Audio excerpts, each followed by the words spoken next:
feriadão prolongado. A gente abre o noticiário falando de um sujeito que gosta de dar as suas alfinetadas, gosta de provocar o Vaticano. O escritor americano Dan Brown, autor de best-sellers como Código da Vinci e Anjos e Demônios, disse ontem que Deus, olha, vai desaparecer, segundo Dan Brown. Paulinha, vamos lá. O que vai acontecer com o Todo-Poderoso? Vamos acompanhar essa com teoria. o onipresente, onipotente, onisciente. O que vai acontecer? De acordo com Dan Brown, isso foi o que ele falou na Feira do Livro de Frankfurt. Ele está divulgando o livro dele que chama Origem. Já está vendo, inclusive, aqui no Brasil, né? E esse livro, um dos gatilhos, dos questionamentos desse livro é: será que Deus sobreviverá à ciência? Então, imagine que o Dan Brown passou um tempo aí conversando com futurologistas, pessoas que preveem o futuro, o que vai acontecer com o mundo, com as profissões, com as tecnologias, para escrever essa trama. A trama começa mais ou menos assim: aquele personagem dele, o Robert Langdon, que é o Tom Hanks nos filmes, enfim, que é o protagonista de Anjos e Demônios, Código da Vinci, O Símbolo Perdido e Inferno. Ele é um professor de simbologia, né? E aí ele vai para Espanha, ele vai acompanhar o anúncio de um bilionário meio recluso, assim, de uns 40 anos, que foi um dos primeiros alunos dele, que vai trazer, teoricamente, duas revelações para questões fundamentais sobre a existência humana. E essa é a trama do livro. E a discussão que aconteceu lá na Feira do Livro de Frankfurt foi em relação a isso, que o que é que ele falou? Ele acha que é muita ingenuidade acreditar que Deus, como a gente conhece hoje, essa entidade, né, que julga a gente pelo que a gente erra ou não, e que também absolve, que é muito ingênuo acreditar que esse Deus vai estar aqui daqui a 100 anos, vai ser isso que a gente vai crer, acreditar. Ele acha que durante a próxima década, a nossa espécie humana vai estar muito conectada e que a gente vai começar a encontrar as experiências espirituais através dessas interconexões, senhor Edgar. Que louco isso. E ele ainda falou assim, olha que louco, que historicamente nenhum Deus sobreviveu à ciência, que com os avanços da tecnologia, a necessidade de um Deus exterior que nos julga vai desaparecer. Como historicamente? Não, fiquei pensando agora, enquanto você falava, que tem deuses relacionados às forças naturais, né? O deus trovão, o deus relâmpago, esses deuses Egito, foram você acha, por exemplo? sumindo conforme a ciência foi avançando. Eles Tô entendendo acham, essa história? então, Tô acompanhando? O que ele tá apostando nesse livro, a teoria dele, é que vai haver uma nova forma de consciência coletiva com a ajuda da inteligência artificial que vai cumprir as funções da religião. Então, Será quer dizer, o possível conceito isso? de Deus, como hoje é entendido, por mais que diferentemente, em decorrência das diferentes religiões, vai sumir, vai sendo apagado frente à evolução científica, é isso? Então, eu acho que, assim, ó, se você imaginar coisas que, sei lá, por exemplo, o Philip K. Dick escreveu sobre justiça, a lei, como é que em inteligência artificial, que virou filme, como é que eles conseguiam...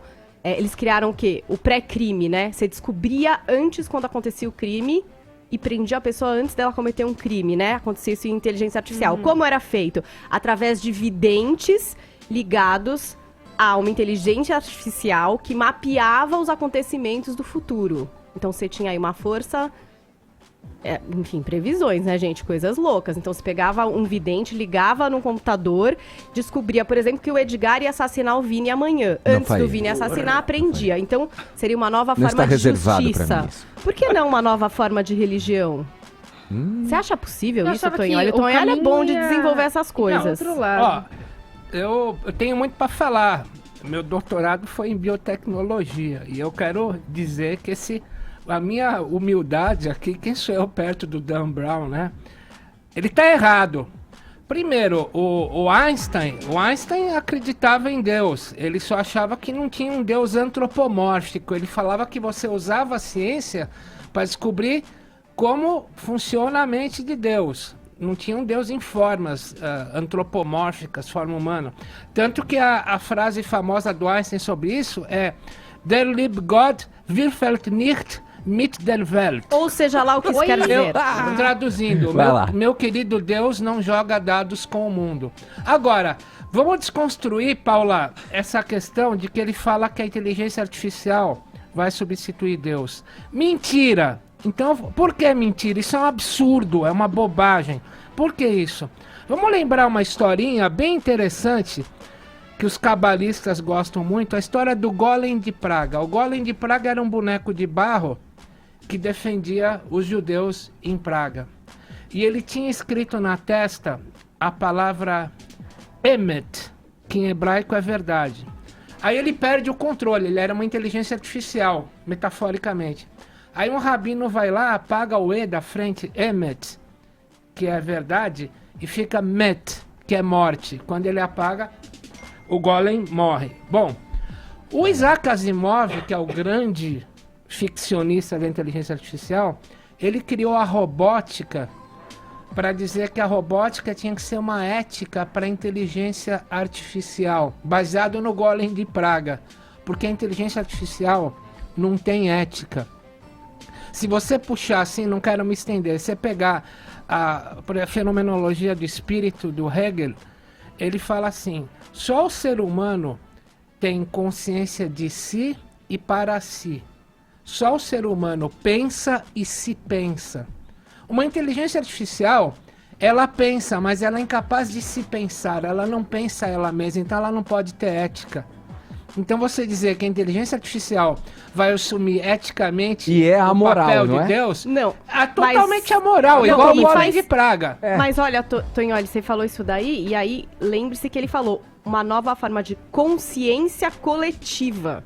Então acho que isso, quer dizer, a consciência coletiva da humanidade somada à inteligência artificial, tá? Tô especulando aqui, deveria ler esse livro para depois poder contar para vocês se é isso que ele sugere, mas pelo que ele falou, não é só a inteligência artificial.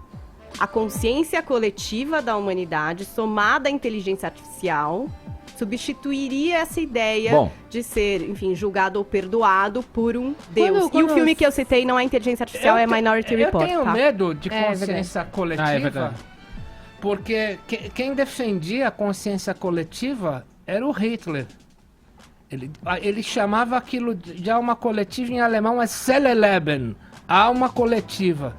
Tudo isso que passa por coletividade, eu não sei, eu tô com medo do que esse cara tá falando, tô com medo do que ele tá falando, porque em termos de filosofia das ciências, é uma barbaridade, é um absurdo, mas vou ficar por aqui, senão eu vou me tornar prolixo.